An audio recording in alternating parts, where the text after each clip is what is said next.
La da da da. Bum, bum, bum, bum, bum, bum, bum, bum, bum. Hey everybody. Come on in, come on in. It's the first time I've talked this morning. I think I like it. This is going to be one of the best. Yeah, it really is. You think I'm exaggerating? No. One of the best coffees with Scott Adams of the entire day. And if you want to enjoy it to its maximum potential, and why would you settle for anything less, really? All you need is a cup or mug or a glass, a tankard, chalice, or stein, a canteen, jug, or flask, or vessel of any kind.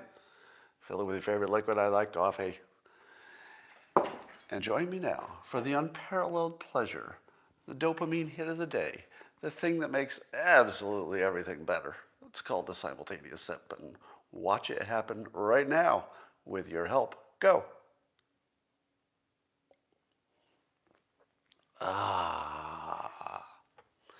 Well, I promised all of you that I would read the book 1984, which I'd never read before. But one feels as though you get the idea. You don't really feel like you have to read that book because you know so much about the idea. But so many people said, Scott, you have to read it. I know you think that it's not going to help, but you have to read it. Trust me. So I got a copy of it, and I started reading it. I haven't gotten very far, but let me tell you, before I give you a view of the larger book, oh my God, he can write well. So the part I didn't see coming is just that he's just such a good writer. I didn't know that that was going to be so striking, but my God, he's just good at writing. So I'm only, this much into the book. I'll tell you if it changes my mind on anything. What I'm expecting is it's just going to be a fun sci-fi read, and it'll be stuff that I generally had been thinking before. The fact that it was prophetic, does that mean anything? I don't know if that means anything, but yes, he was probably prophetic. I think we should all make a decision as a nation that we should just judge each other by the worst people who say they're part of our group. So whatever your group is, your group could be your ethnicity, your religion, could be your political affiliation. Doesn't matter what it is. But I think instead of pretending we're judging each other individually when we're not, it's sort of obvious we're not, why can't we just be more open about it? And just say, I'm going to judge you by the quality of strangers you've never met who voluntarily joined whatever group you're in or are just in it because of their ethnicity. We should just not pretend that we're judging people individually, because we're not. We stopped doing that a while ago. We do judge people by the worst people who voluntarily decided that they're part of your group. You woke up in the morning and you thought, hey, I'm just a good Democrat. And then a Democrat goes on a murder spree. You're like, well, I guess I'm just like that. Just accept it. Just accept it. Those of you who are coming in late and saying, where is the simultaneous sip? That's what you get for being late. I mean, it's the same time every day. Do you have any excuse for missing the simultaneous sip? No, you don't. There's no excuse. Timeliness, it's next to godliness. All right, you know what I always say about accusations of sexual harassment? It's the second one that gets you. The first accusation for some famous person, let's say Governor Cuomo, just to pick a random example. If you have one accuser and you've had a long history of public life and being in charge, etc., and only one accuser, people say to themselves, what are the odds that this person who's accused of this behavior only did it once, or only one person came forward after all these years? It's always that second one that gets you. And it looks like Governor Cuomo has a second one. Now, will it end with the second one? What are the odds there are only two? Now, I have to say that if you were going to rank the badness of what he did, on the 1 to 10 scale, where 10 is like, a violent sex crime, whatever 10 is, pedophilia, whatever you want to put at 10. Cuomo's down sort of in that, mid-range where people get fired for that behavior, probably should, but, he's not killing anybody. So watching this all come about, and again, based on my statement, somebody will take that out of context and say, why are you minimizing it? Comparing it to murder isn't really minimizing, is it? Wouldn't that just be an accurate statement of, where it lives on the scale of badness? But it's still bad enough to get fired in today's world. But will Cuomo be fired, or will the Democrats gather around him? Now, the bigger story, what we're seeing is, do you think this is about Cuomo? No. Do you think it's about the victims or the alleged victims? No.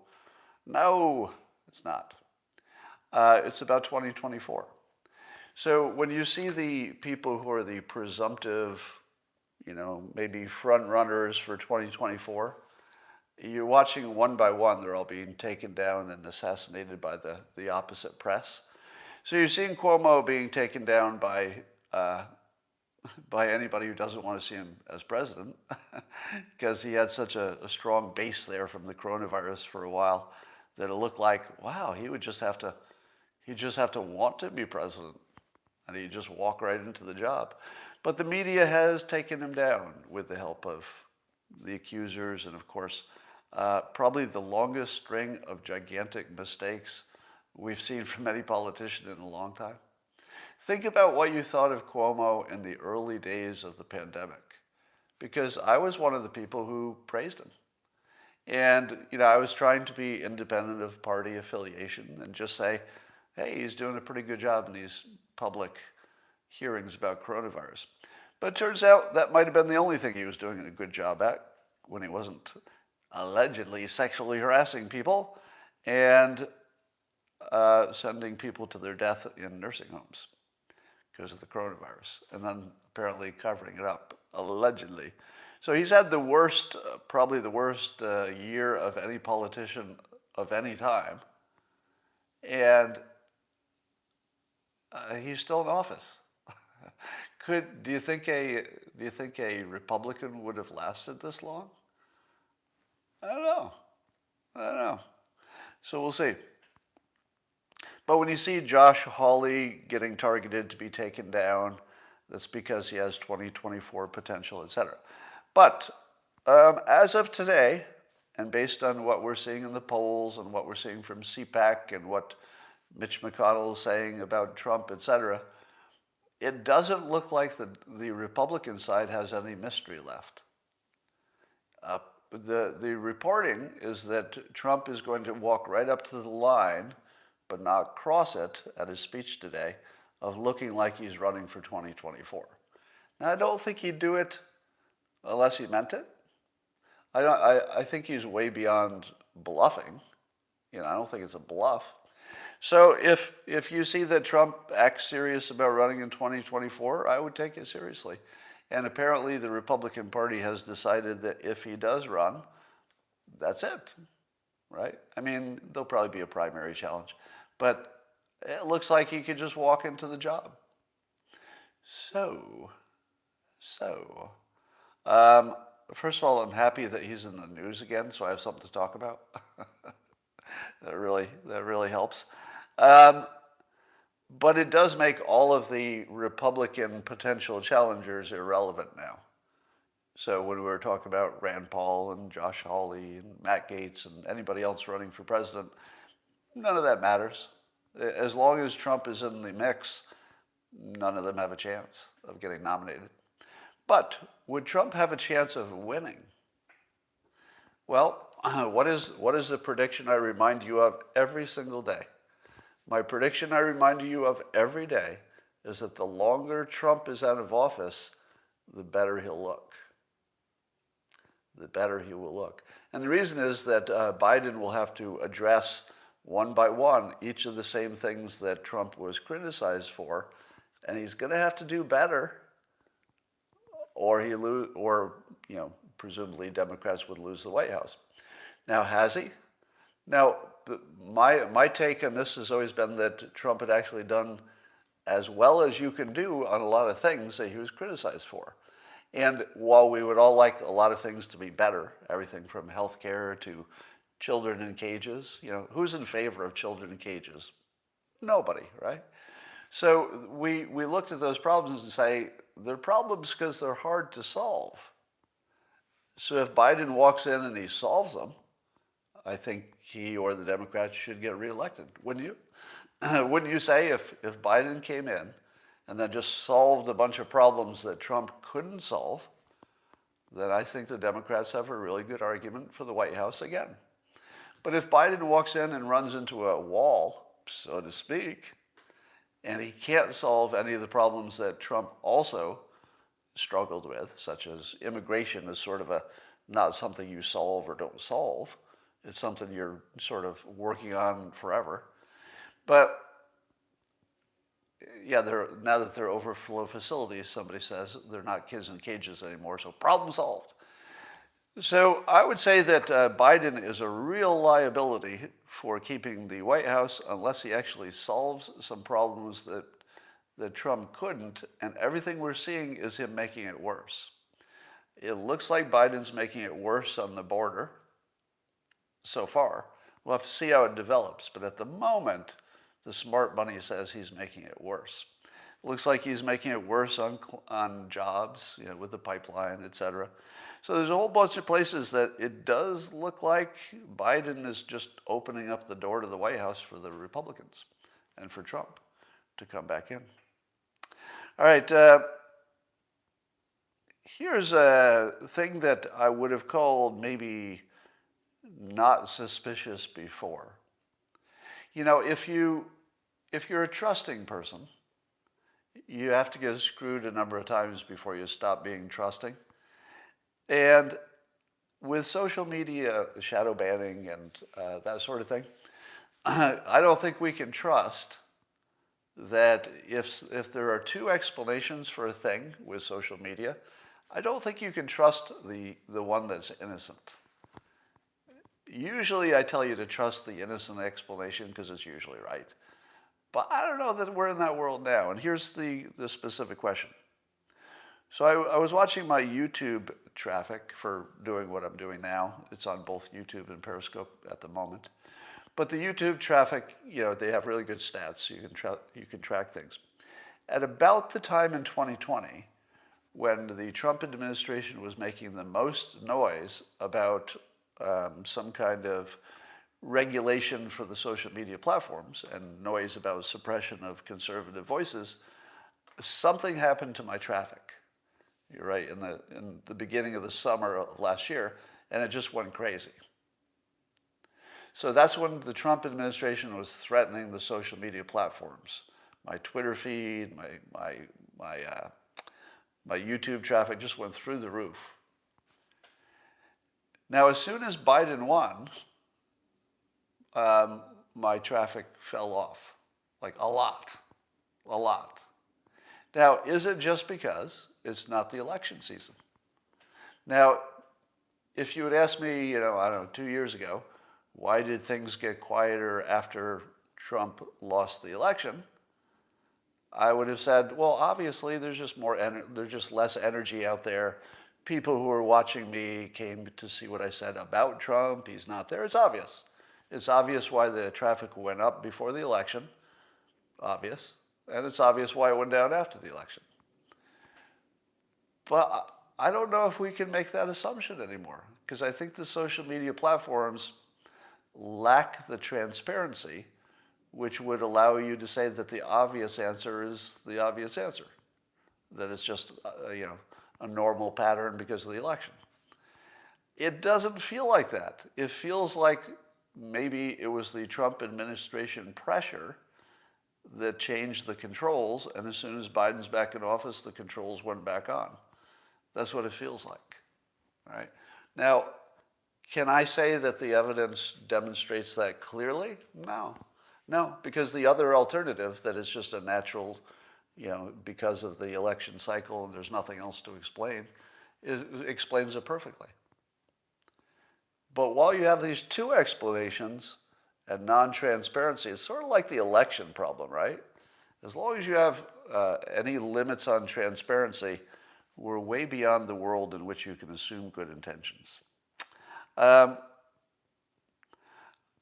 think it's a good trend that women are getting more involved in mass violence.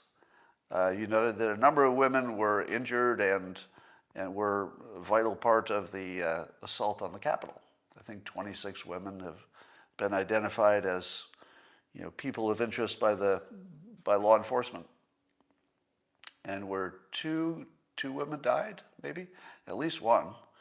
But I noted also that Antifa and Black Lives Matter protests also have lots of women in them. And those can get a little violent too. I don't know how much are the women doing the violence, how much the men. We did see women in Antifa, breaking windows and stuff. So we know that they do some stuff, setting fires. So I feel as though the violence, this mass violence, like the Capitol assault and the riots during the summer, they've all taken on this sort of lifestyle feel.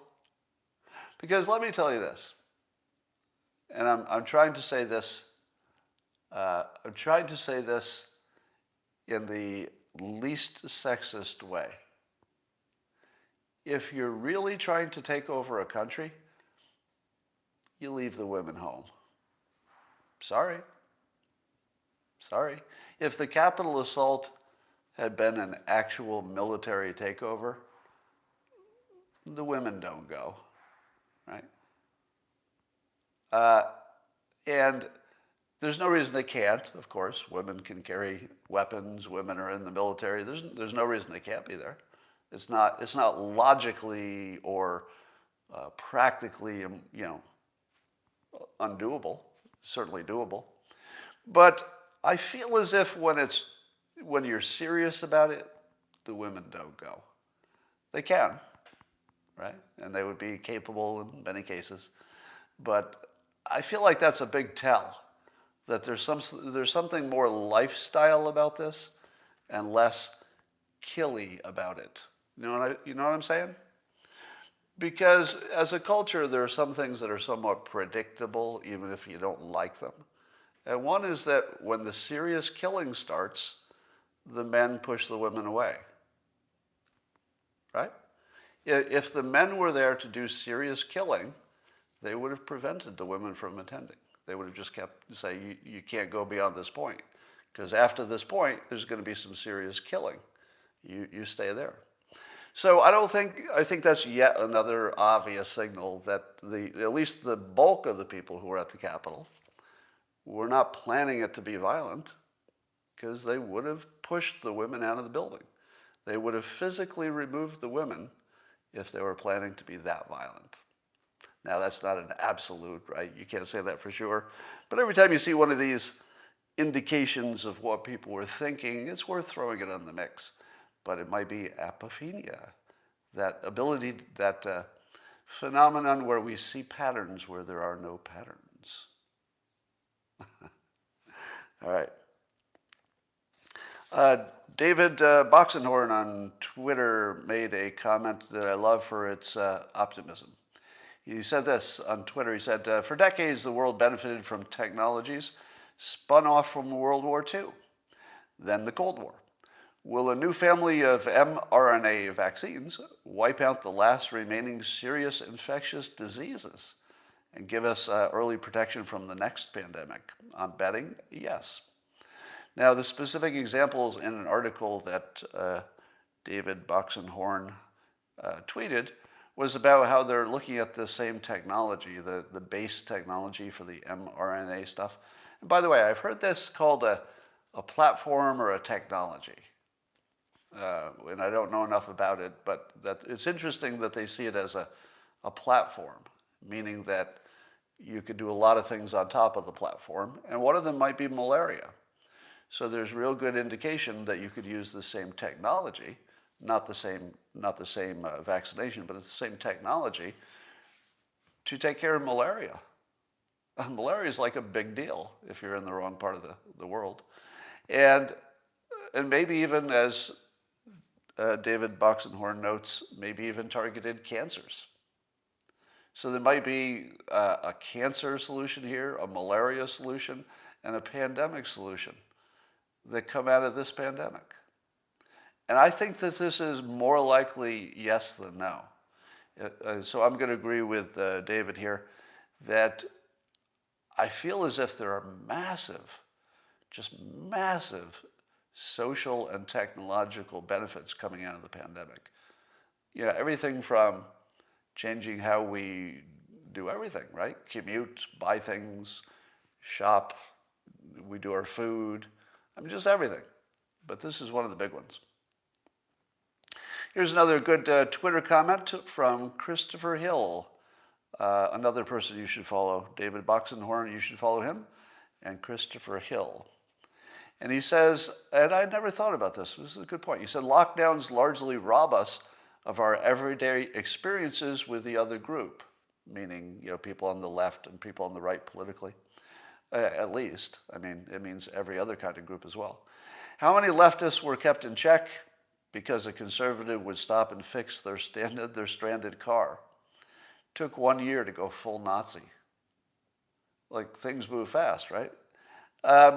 Now, this example, of course, is just, you know, it's not like this affected every person on the left. So I wouldn't call it leftists being kept in check. But I think the point is a good one. If you commuted to work or you had your normal social life, you would have had probably a lot more accidental contact with people in different political persuasions. And many of those contacts would have gone well. In other words, you know, it isn't somebody necessarily stopping to change your tire for you, but it might just be people being nice people. And you say to yourself, that Republican there, disagree with them totally, but I got to say, nice person. You know, in person, very nice. And likewise, the Republican said, you know, this blue-haired transgender person I had some, you know, feelings about first, but when you get to know him, great person. So how often do we see counter examples of what the other side is in all their differentness and their weirdness, and have it counteracted by our personal experience? Hey, my personal experience is these people are great. People are people. But as soon as you're living in that Twitter world and you're socially isolating with your family, maybe all you get is one set of experiences for a year. What's that do to you? I mean, it's a good point. It's sort of an unknown. Is this a big deal? It could be. It could be a big deal. We won't know maybe ever. I ask you this question about border with Mexico. So the Biden administration is going soft, I think it's fair to say. Soft would be not even really an opinion. It seems like that matches the news. Going soft on immigration enforcement, or a lot softer.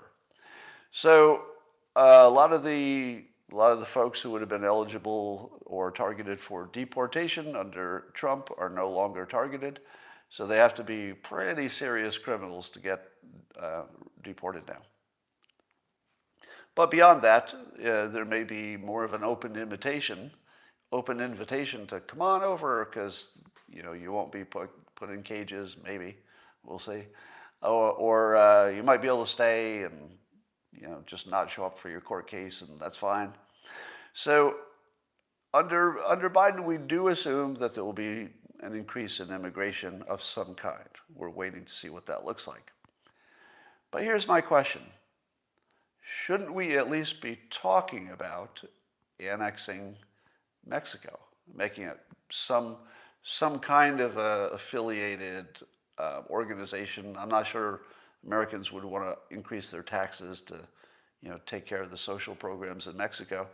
But I feel like we could have some kind of annexation. Now, you say to yourself, wait a minute. that's about as illegal as anything could be. To which I say, that would be true if Mexico were like a regular government. But Mexico is effectively a narco government. It's a criminal organization for all practical purposes, because the elected government can't do anything without the narco drug cartels approving. Otherwise, they would get killed. So given that it's a criminal organization and Biden just opened the doors and said, hey, come on in with your criminal organizations. How do we control the badness coming in unless you can either have some direct control over Mexico by annexing it, or you close the border? Aren't those your only two choices? So Trump was going for the, leave Mexico alone, close the border, and, just have a controlled situation. Biden is more porous border, not closing it or not opening it, but it's porous by design. We should at least throw it in the mix. Now, if we throw it in the mix and smart people say, well, that's not practical, there's no way to do it, okay. But I feel like it has to be in the mix if you're opening the border. If you're going to be tight on border, then no, you don't need to talk about it at all. But I don't see how an open-ish border can possibly work unless we can control what's happening on the other side. So it has to be in the conversation. I'm stopping well short of saying we should annex Mexico. I'm not saying that. I feel like it should be in the conversation as an integrated strategy, because just having a porous border is a half strategy. It just sort of makes the United States evolve into sort of a Mexico-ish more situation. If that's what you want, at least do it intentionally. If you're not doing that intentionally, let's talk about what we could do intentionally.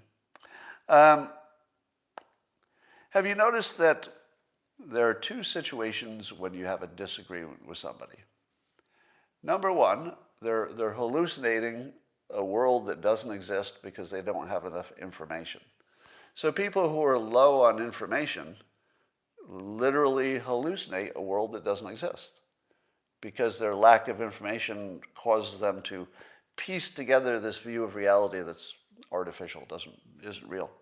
So what if you approach this person who is underinformed and you give them information and it's good and it's accurate?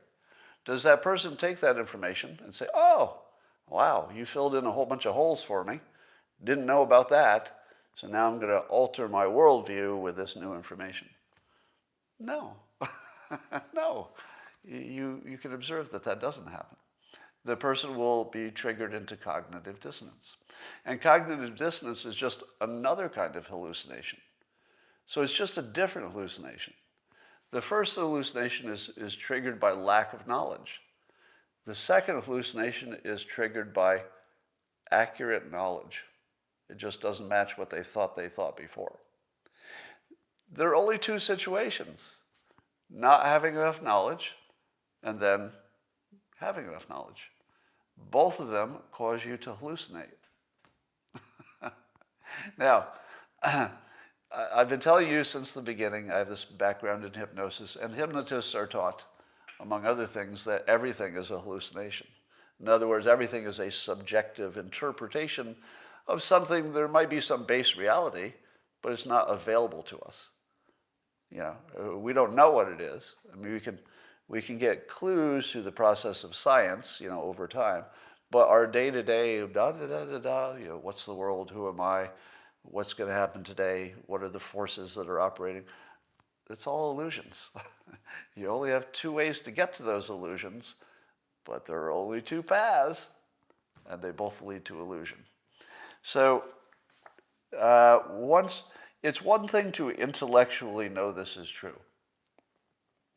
Intellectually, you could say, yeah, I see what you're saying, Scott. Yeah, we're not that accurate with our worldview. But there's this whole path going from, yeah, I know it intellectually, to actually seeing it. Meaning that you're walking down the street and you don't think any of it's real. I mean, that's a whole different level of understanding your world as subjective. Now, you have to treat it as real, because if the truck is coming, you don't want to walk in front of it. But there's a lot of interpretation going on here, is what I'm saying. All right. And the best place you can see this, if you haven't tried it yourself, I was doing this yesterday with somebody on Twitter I consider a very rational person. So you start to know people on Twitter that you don't know personally if you watch anybody's responses.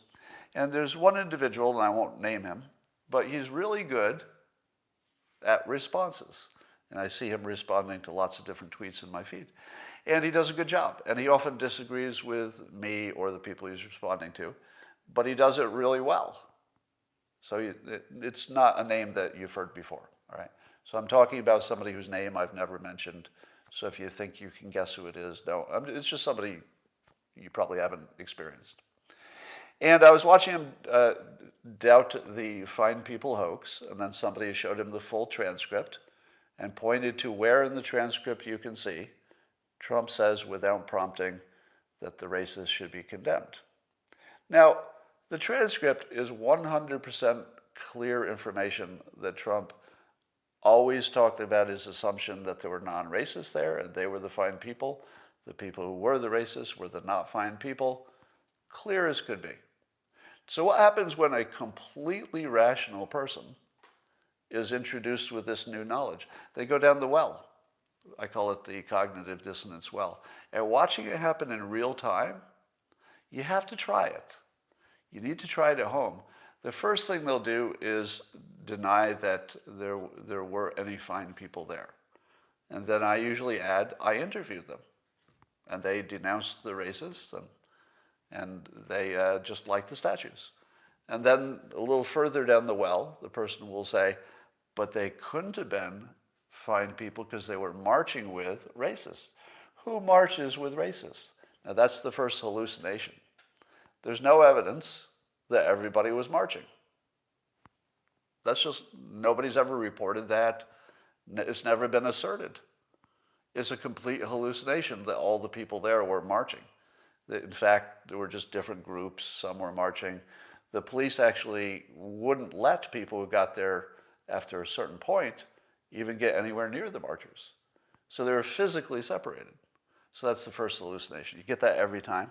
And then it goes down to, yes, but if you support statues, then by definition you must be a racist, and they must have been lying to you, Scott, when you interviewed them personally. To which I say, something like 20% of African Americans support keeping the statues. Are we done here? I don't know why they support them. I haven't asked them, but it's fairly consistent, right? Over 20% of black citizens who should be, in my opinion, a little bit offended by that, at least a little bit, if not a lot. And I'm anti-statue, by the way, because I think they're impolite. And that, to me, that's the end of the conversation. Why would you do impolite things in public? Right? I mean, it's legal, but that doesn't mean it's a good idea.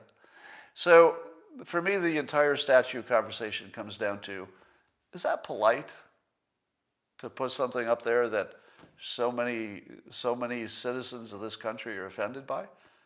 I mean, you can do it. And I get that it has a historical, meaning, and free speech is important, and yada, yada, yada. But it's kind of impolite. And if you need to argue beyond that, all the way to history and stuff like that, those are all true statements. I wouldn't even give you any pushback on that. No pushback at all. I'm just saying, why would you choose impolite? Like, how does that make anything better?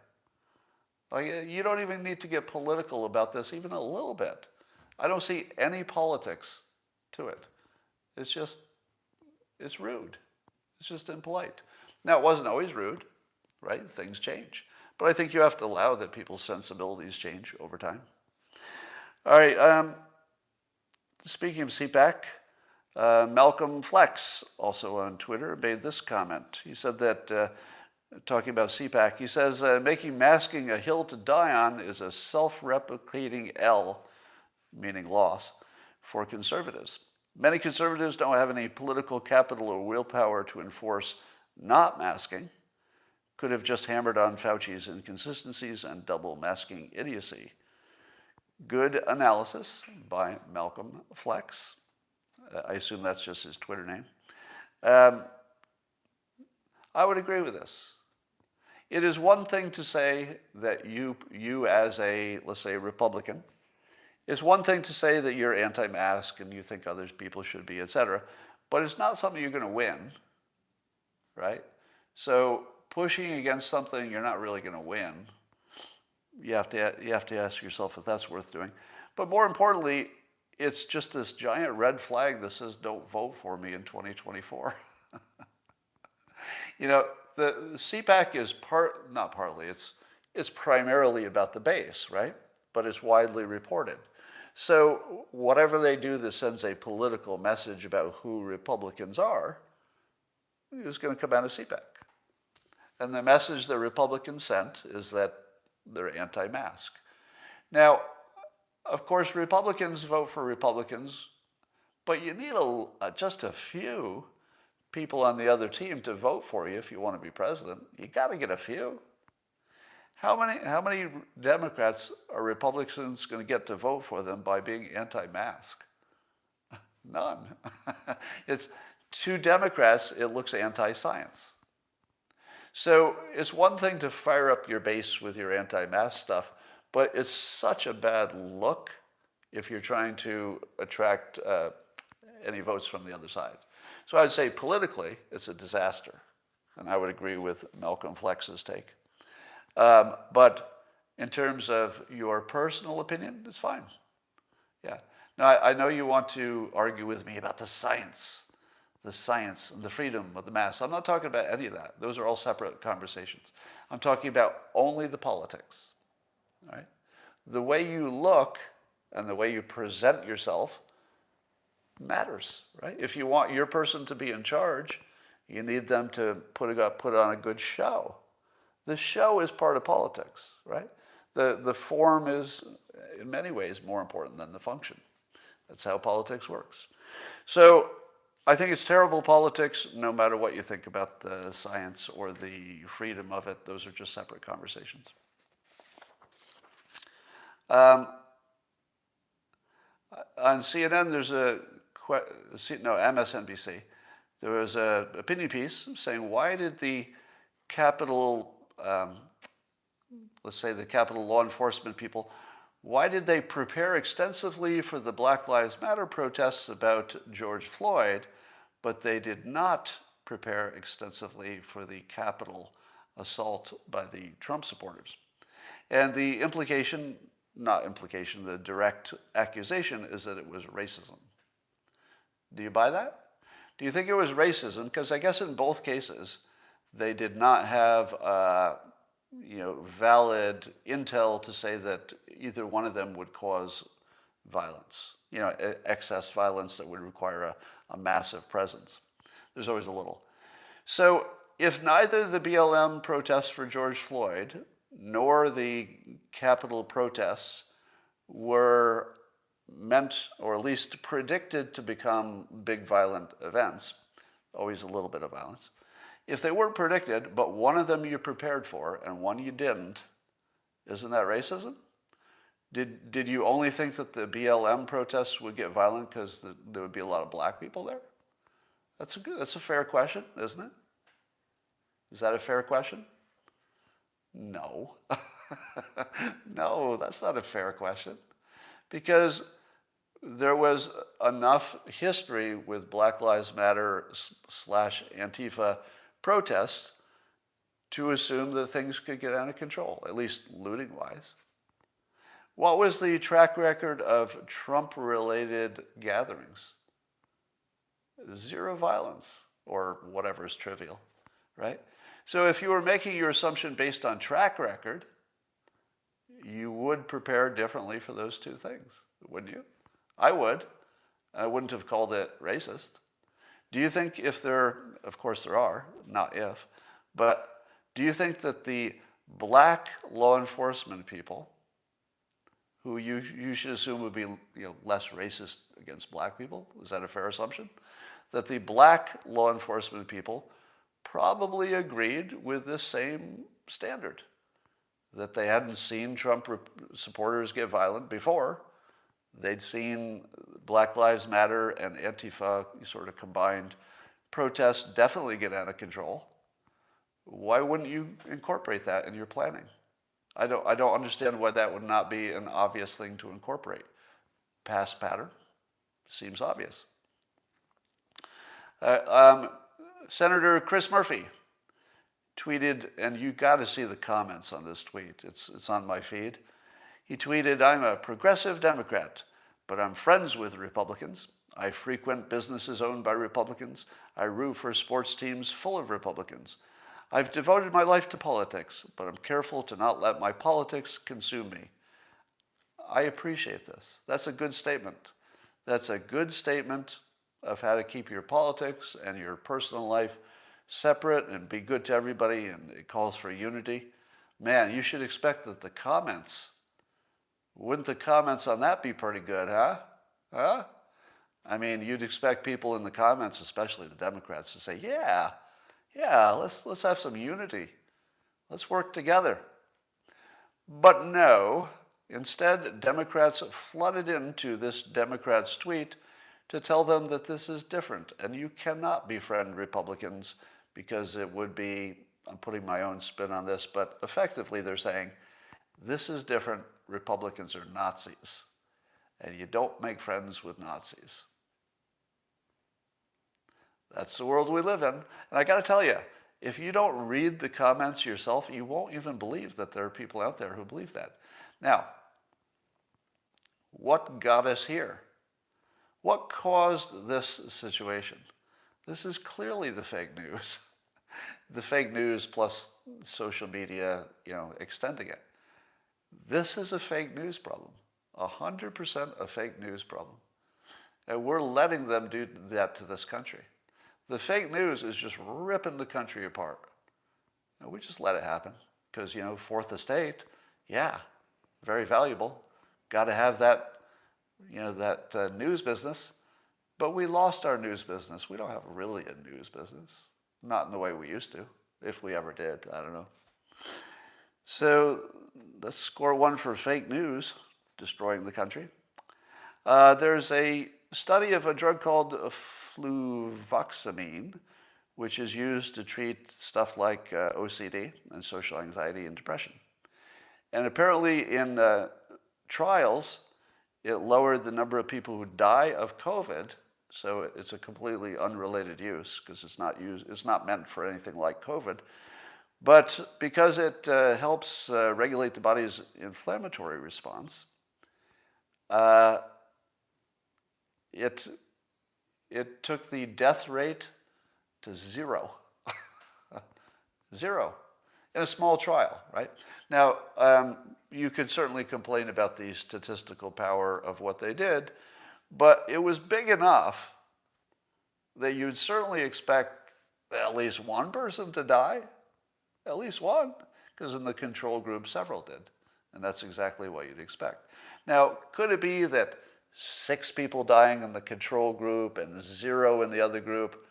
Maybe that's a little underpowered statistically. I don't know. I mean, I don't know enough about this trial or statistics to say that. But it feels like 6 and 0 probably is meaningful, right? So who knows? We might have an existing drug, which means that it would be easier to get it into the system. Get it through, you wouldn't need to get it through FDA necessarily because it's already approved. That could lower the death rate to 0, maybe. So it's called, what's it called? Fluvoxamine. Fluvoxamine.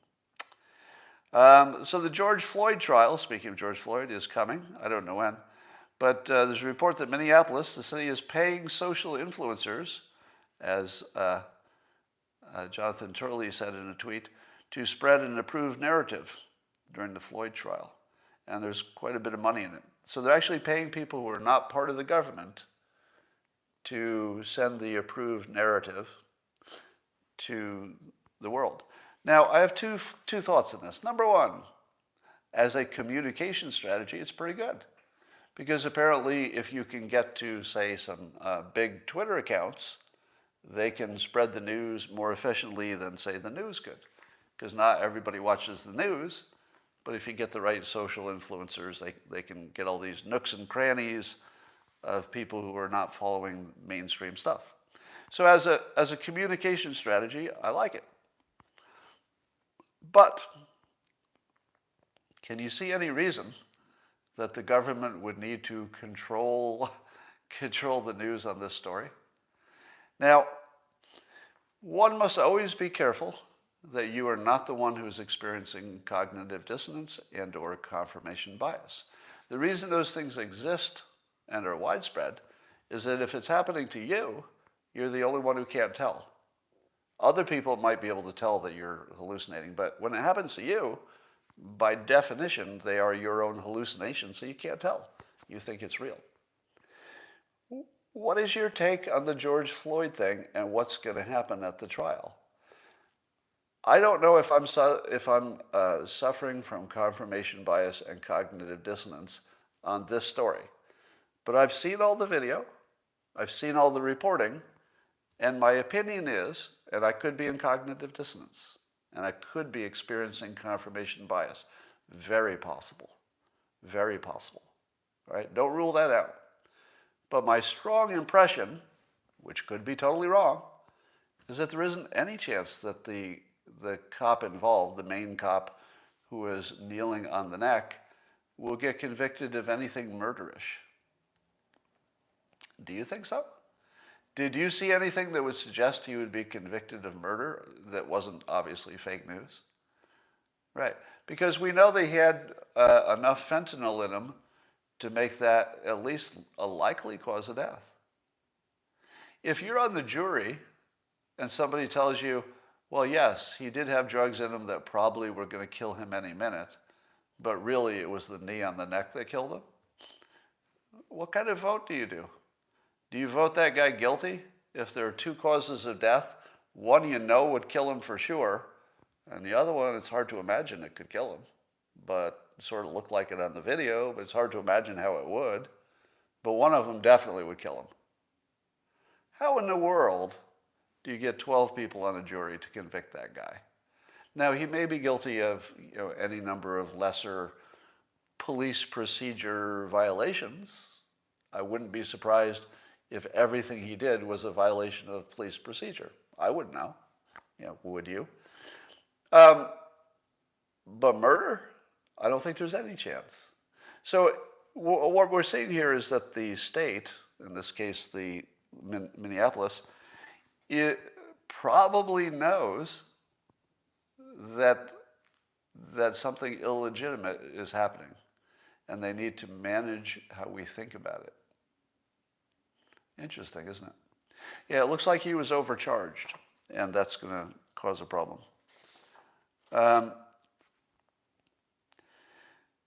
I saw a lot of talk. People were asking me about Kristi Noem, Governor Noem, and that she was a star at the CPAC, and maybe she'll run for president.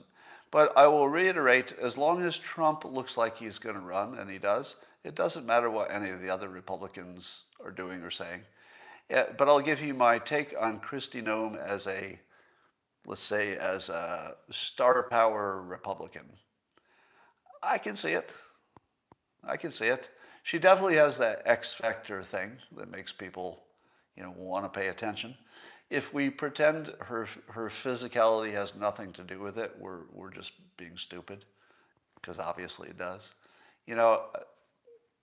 If I say anything on this topic, somebody in the comments will say, Scott's in love with Kristi Noem, and then I have to block you because you're just in high school and I'd like adults to be here.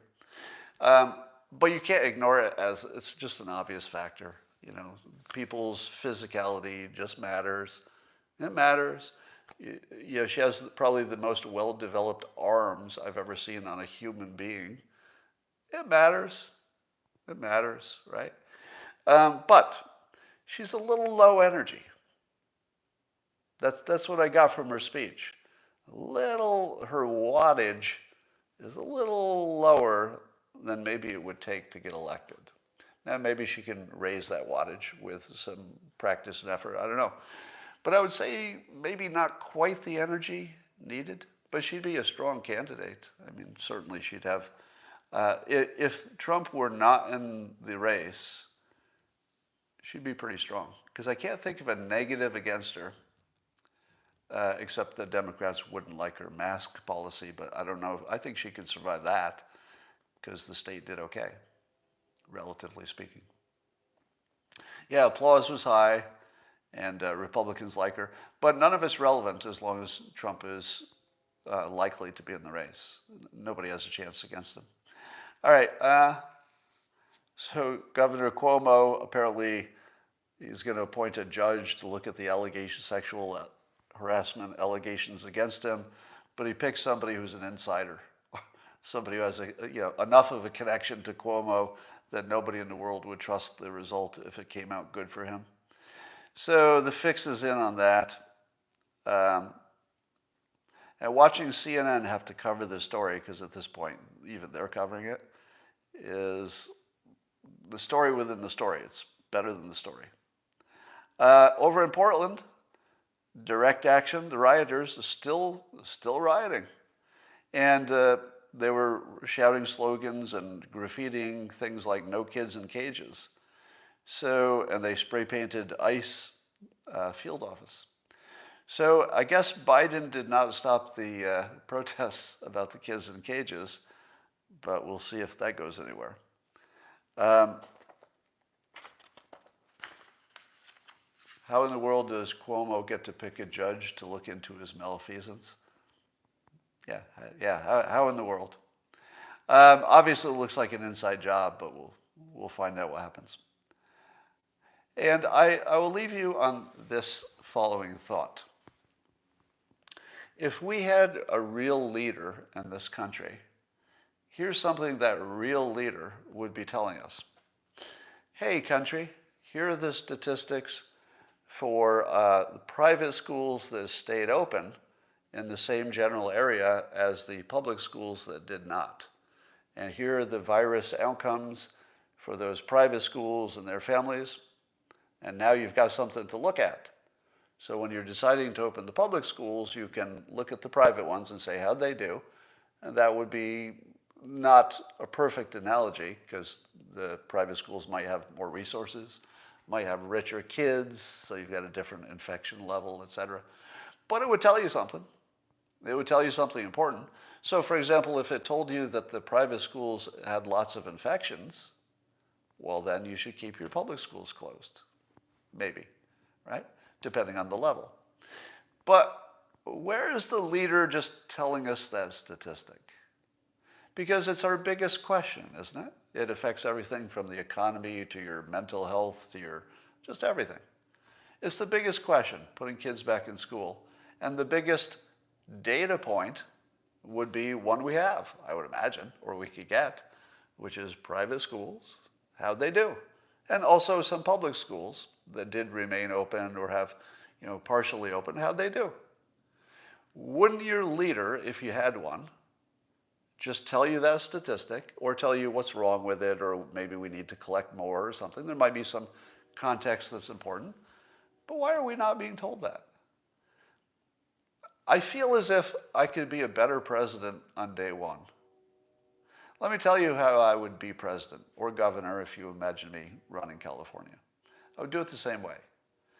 When people said to me, okay, Scott, you're running for office, what's your opinion on policy X?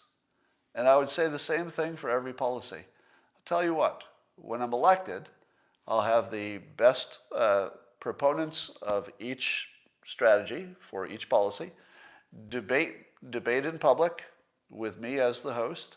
I will cut them off and stop them when they're saying ridiculous things. And I will let you, the public, watch me interrogate both sides and come to a decision right in front of you. And I'll iterate it, so you might even see my opinion evolve as I've pushed back and got more information. So I won't tell you what any of my policies will be. I'll tell you what my system will be. and you can watch it in real time. You just watch it. Who would you vote for? Now, I've told you before that I could get elected president or governor. That's how. That's how.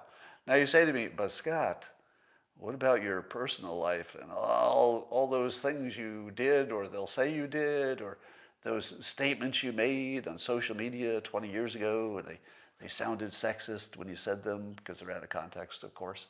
There weren't actually any sexist remarks, but out of context, you could imagine that they were. What about all that? Won't they take you down? Well, here's what I would do with all that. I would say, just assume it's all true. Just assume that whatever bad thing you think I did or said, just assume it's all true. And if I'm still not the best candidate, even if you think all of that's true, don't vote for me. I'd still get elected. Because I would just say, I'm not gonna waste time on that. If you want to believe it's true, go ahead. I still have the only system that makes sense. I'm running against a moron. I'm running against a moron. If I've said some bad things on social media, count that against me. But did I mention I'm running against a moron? I'm running against a moron. I said some bad things you think, but of course they're just taken out of context. Throw it all in there. Just say it's all true. Of course it's not true, but just say it is. I'm still the best candidate. It's not even close. It's not close, right? Now, you said that's Perot's strategy, but he didn't implement it right. He did not say, I'm going to argue it in public.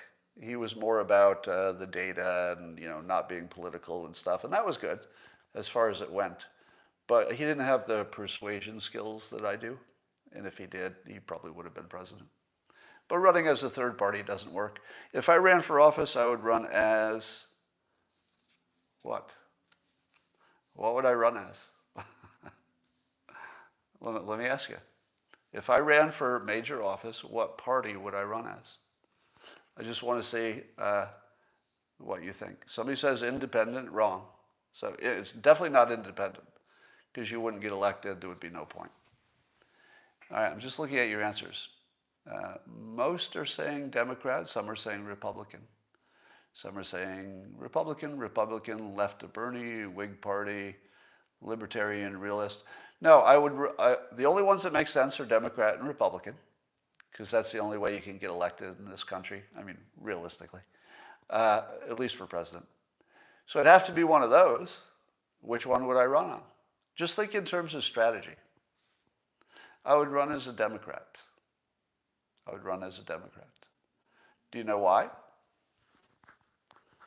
Same reason Trump ran as a Republican, to fix Republicans. Trump actually fixed the Republican Party by giving it, an identity that could win, at least in 2016, and a set of policies that, even though the other team hated them, they were at least clear and simple leadership. Even if you don't like it, it was clear and simple, and it was definitely leadership. Definitely leadership, even if you didn't like it. So the Democrats don't have that person. They don't have anybody to tell them they're messed up. And that's what Trump did. Trump was as critical, that's not true, but he was very critical of standard Republicans. You're not seeing as much of that. There are a little bit the progressives, getting on Biden a little bit. But if I ran as a Republican, I would get only Republican votes. Would you agree? If I ran as a Republican, the best I could do is to get only Republican votes. If I ran as a Democrat, knowing that I have said as many good things as I have about Trump's, process, his system, his persuasion, his way of achieving things, don't you think I could get some Republicans? Of course I could. Absolutely, I could get some Republicans. How many independents could I get? Most of them. I would sweep the independents. So all I would need to do is run as a Democrat, because I genuinely have Democrat, let's say, objectives. I have Democrat objectives but I have a Republican-leaning approach to how to get there. Systems, transparency, and systems. I would tell you that the election system needs to be transparent, and it isn't. And that would be a top priority, to fix it. Now, if I looked into it and found out it's actually quite transparent and fine the way it is, I'd tell you. But I'd look into it right in front of you. I would look into it right in front of you. I would call the experts in and I would say, is our election system fair? One would say yes, one would say not so sure. And then I'd ask the one who said yes, what percentage of the entire process of an election from getting a ballot to the final count, what percentage of that total process is transparent now? What would they say? 10%? Only the things we audit? 90%? I have no idea. I have no idea how transparent it is. Neither do you. I know it's not transparent to me, but I wonder if experts do know it's more transparent and we just don't know it. So imagine this proposition. I don't care about Republicans. I don't care about Democrats. I'd run as a Democrat. I would do every discussion publicly and I would iterate them, not just once, because you do it once and you end up with a bunch of questions. You got to do it a second time to get the questions answered. Maybe a third time. Maybe you do it 6 times a year per topic. But it's the only way to do it. And having closed door meetings where the citizens don't know what I'm saying to either my staff or to let's say a foreign leader, I'm not sure we need those, do we? Now you say to yourself, what about all our secrets and secret negotiations and stuff? I feel maybe you could do that without the president being in the room, right? Maybe a Secretary of State does that. Maybe your generals do that behind the scenes if there's any stuff that the public genuinely should not see, and there is. Maybe the president should be the one, actively doing that in a meeting. So I believe that proposition would make me president or governor. I would just have to present it and say, look, if you want to know how I approach problems, I wrote 3 books. Just look at my books. That doesn't mean I'm smarter than you. It just means you'll know exactly how I would approach a problem. I do A/B testing, lots of transparency. I would make sure that I challenged people's positions in public so you can see it.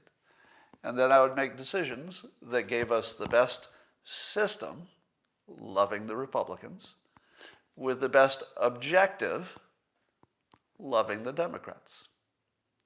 So the best objective is that everybody in the United States has adequate, affordable health care. Does anybody disagree with that? I know there's some people who disagree that the government should be involved. That's a fair statement. But does anybody disagree with if you had a way to do it that worked for everybody? Wouldn't you like to have everybody have high quality, affordable insurance for healthcare? Of course.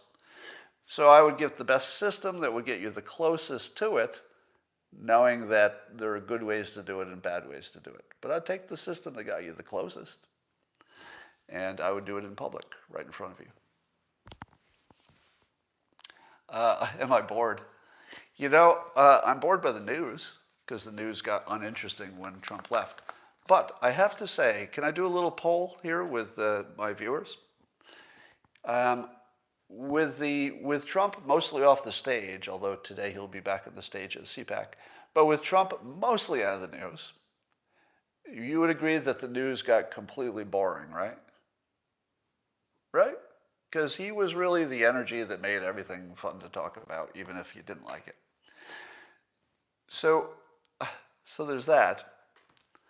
But here's the second part, and here's the question I want to ask. So I guess these questions will get mixed up. I won't know which one you're answering. Don't you also feel more relaxed? Because I feel as though some amazing pressure has been lifted from me. That while if you gave me a choice, I would say, yeah, I kind of like the Trump energy. And if you said, who would I like to be president, Biden or Trump, I would pick Trump. But if I'm being honest, my mental health is way better. Is anybody having this experience? That their mental health is better because that there's an amount of conflict that Trump brings just with his energy that's just always there. It's like this baseline tension, right? And I'm looking at now your answers coming in. Somebody's saying yes to both, so good. I know that the answers now are to the second question. So some people are saying they're more scared. I would argue that that's a fake news effect. If you're more afraid under Biden, as in it's like the end of the republic sort of thing, I don't think there's anything like that going on. But the most likely outcome of a Biden presidency is it's kind of like not that different from the last one. That's the most likely outcome, is it's just not that different in ways that affect you personally. Now, there'll be differences, lots of differences, but they won't necessarily make this not America when he's done with it, right? I'm not nearly as worried about the big outcomes. Now remember, Democrats were just as afraid of Trump. Just look at their experience when you're trying to determine if you're overreacting or you're accurately seeing the future. Democrats thought Trump would be rounding people into prison camps by now, right? That's what they thought, and they were way off. Why would your assumption about how bad things are going to be under Biden be any more crazy than the Democrats were about Trump? Just ask yourself that question. It doesn't mean you're wrong. I'm not saying that, because you are seeing a number of trends that look like a decrease in freedom in a number of ways. That looks real. That looks real. But I don't think it's the end of the world. I also was noting the other day the number of personalities that I either interacted with or would read every day during 2016, and how many of them are off of social media now. That list got really big, kind of creeping up on you, didn't it? It's like, one person a week sort of disappears. And you hear that story and you say, well, I hate that freedom of speech is being suppressed, but that thing they said was pretty bad. And you say to yourself, okay, I don't want to die on this hill, because this one person, their specific case, they did do something kind of bad. So I'm not going to get involved with that one, because I don't want that to be part of my reputation. And then there's another one. And then you say to yourself, this is a lot like that other one. It's a special case again. Do I want to get involved in a special case? But, as you're noting in the comments, it does seem to be sliding in that direction. So we should be definitely worried about freedom of speech. Now, I would argue that I am an excellent edge case.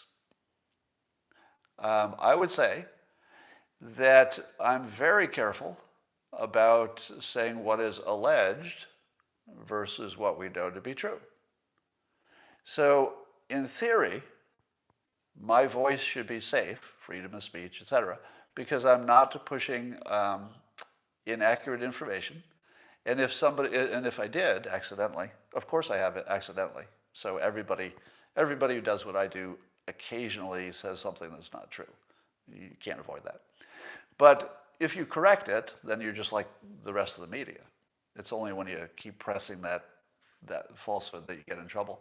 So if you see me actually removed from social media, things have definitely gone too far. Then things definitely have gone too far, because I don't cross the line. Now, if everybody who does cross that line gets taken off of social media, but I don't, was there a slippery slope? This is the case I've been making forever. If I get taken off, well, when never saying anything that's untrue unless I've added it's an allegation, which is always fair. If I get taken off, then things went too far, and I think you'd all agree. That would be unambiguous at that point. And I'm definitely getting demonetized, and it seems obvious that Twitter is unfollowing people from me automatically. If I ask in the comments, you'll see dozens and dozens of people who say they were unfollowed from me automatically just in the last few weeks. No matter when you ask, it'll be dozens of people who will say, yeah, it just happened. So we know that's happening. But if I'm actually taken off, as opposed to slowly suppressed out of business, which is what's happening, right now my entire monetized value for doing what I'm doing, it's now decreasing to the point where it will cost me money to do this. It will actually just cost me money. I'll have to pay to do this. I will be demonetized pretty soon, and you're just watching the graph. It's only a few weeks away where I'll actually be paying to have freedom of speech, instead of the model which, if you have enough viewers and advertising, in theory your voice should get stronger as people enjoy it, and etc. And then somebody says, is it worth it? Well, I don't know if that matters. I don't know if that matters. When you say, is it worth it, there are two ways to look at that. One, is it worth it to me? And the answer is no. No, it's not. My personal life, my fortune, my reputation are all much worse, unambiguously. And I know that, right? That was a conscious decision. Nothing snuck up on me. Nothing happened that I didn't see coming, right? It was all transparent and obvious. So somebody says, what's my motivation? Well, I'll tell you that some intelligence entities have wondered the same thing, because people wonder if I'm being paid by somebody. I'm not. I'm not. And my motivation is as simple as this. It's biological. When you are being compatible with your biological self, as the self that got created by evolution over hundreds of thousands of years, or millions, I believe that's when you feel the best. So I'm going to say that again, because there's some few of you are going to hear this and it will completely change your life. This is like a big concept, but I'm not going to spend a lot of time, so only a few of you are going to maybe catch on to this. When you're true to your biological self, you feel fulfilled and your life is better. That means, for example, for many people it means having kids. Right? That doesn't mean everybody would be fulfilled by kids. Plenty of you are not. But that is biologically compatible with how you evolved. And most people, I would say the majority, would feel that biological compatibility. And even though it's really hard to have kids, it's hard, you still feel more fulfilled and glad you did it. And I would say that in general, not just with kids, but whenever you're aligned with your biological truth, your life feels better, right? And here's another biological truth that you can't avoid. And it's sort of the Spider-Man truth. With great power comes great responsibility. Biologically. You know, you would like that to be true philosophically. Oh, if you have great power, philosophically and intellectually, we'd like you to use it for good, right? But it's way beyond that. It's biological. When you have taken care of your own needs, which largely I have, your most biologically activated instinct is to take care of more people, to broaden your universe of people you're directly helping. And since I've managed to take care of myself and largely people in my circle, you know, the people personally close to me, my biological instinct is to take that to the next level. Biologically, this is compatible with me. That's why it feels so good, right? It actually feels good. Like I'm a fulfilled person if I feel that you got something out of this and that it was good for the larger good. So I would like to tell you how I'm going to rebrand these live streams. So they used to be sort of a Trump-oriented, energy fun, and that was great. But while Trump is not in office, I'm going to change my focus to the following. Self-improvement, meaning I'm going to build your talent stack, but I'm going to do it through a frame of talking about world events, especially politics. And that will give you something meaningful and current that we can be talking about, but the intention is to build your talent stack of how to look at this stuff and how to connect it, and in general, how to make your life more effective. And this is a good example. So this advice I'm giving you now about how to try to find your biological compatibility to have a fulfilling life, for some of you, not most of you, but for some of you, maybe 5%, maybe 10%, this is completely life-altering. Because it's a filter that if you use it, it's incredible, right? And this filter says take care of yourself first, because we don't want other people to take care of you. Then it's ruining their lives. Take care of yourself, then expand it. You know, your family, your business, etc. Just expand it.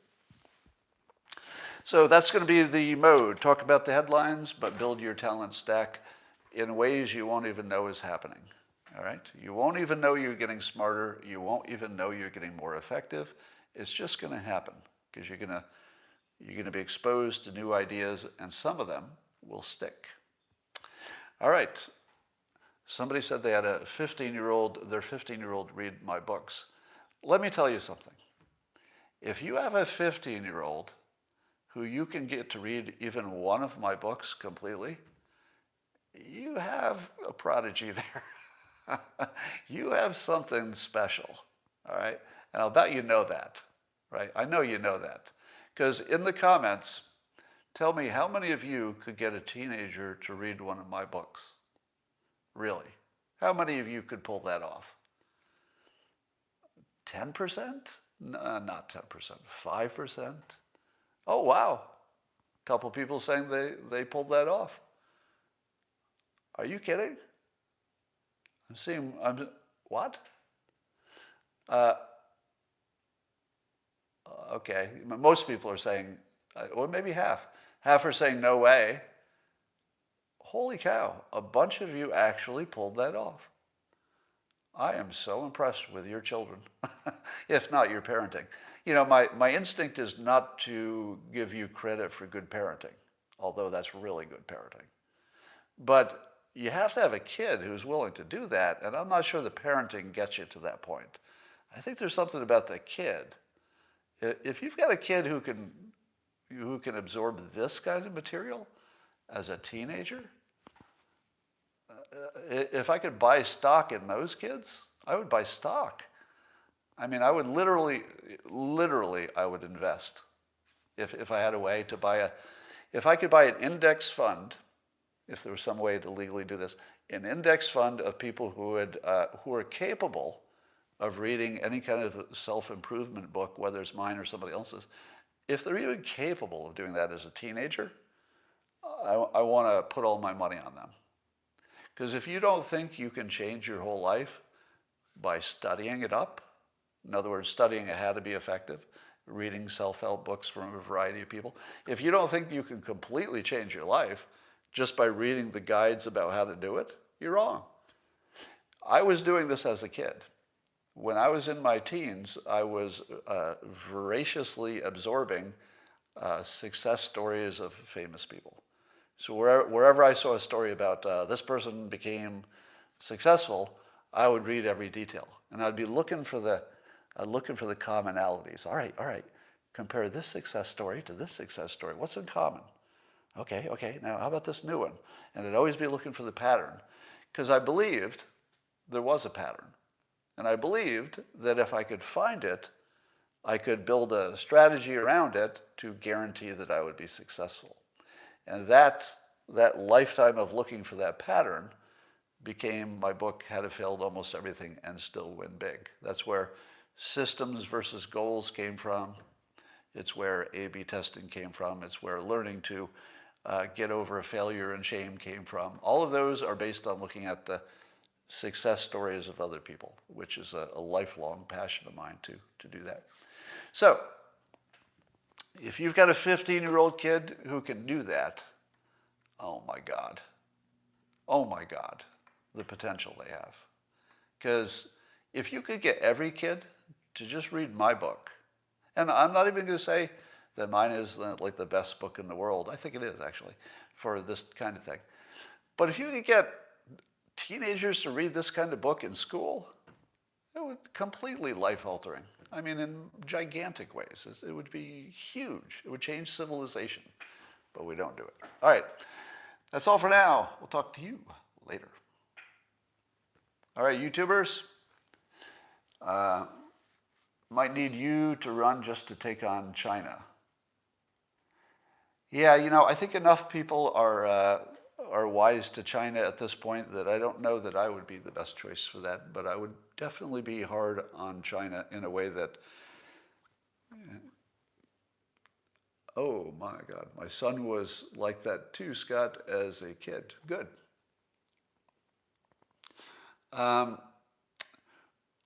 Here's a good question. What is Trump's tension the same as friction? Well, it is a form of friction, a friction in your mind. It's not the kind of friction I usually talk about. But Trump he just raises everybody's emotions, good and bad. It's a knack. I mean, he has a knack for raising people's emotions. So that's all I'm talking about, just the raising of emotions. Somebody says they think I would really enjoy being a father. On some level, of course. Now, I have to tell you that when I got divorced from my first wife, I said to myself that I don't belong to that family unit anymore, and I consciously and explicitly donated myself to the world, meaning that I decided to turn my efforts outward and try to make the world a better place explicitly. That was a direct, specific promise to myself that I was now owned by the world. And that was my new responsibility. Where's my golden age? You're right in it. You're in it. The changes that the pandemic are bringing will be the triggers for the golden age. It's what will change our healthcare. It will change what we think about everything. Just almost everything got rethought, and that will lead to a level of innovation and improvement in everything from healthcare to, you name it, commuting, business, how we work, everything. That the golden age is almost guaranteed at this point because of the pandemic. This is a time of great clarity. That is an interesting comment. I was going to say something about that myself.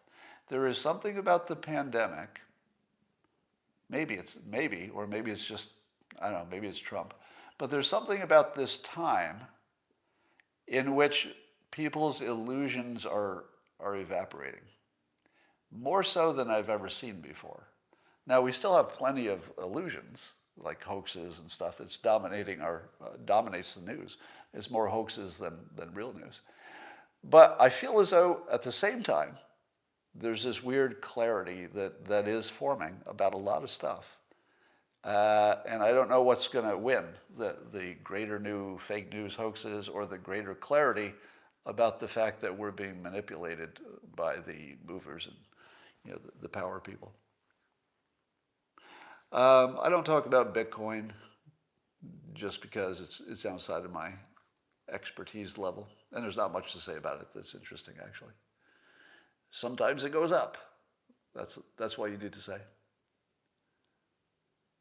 All right. That's all for now, and I will talk to you tomorrow.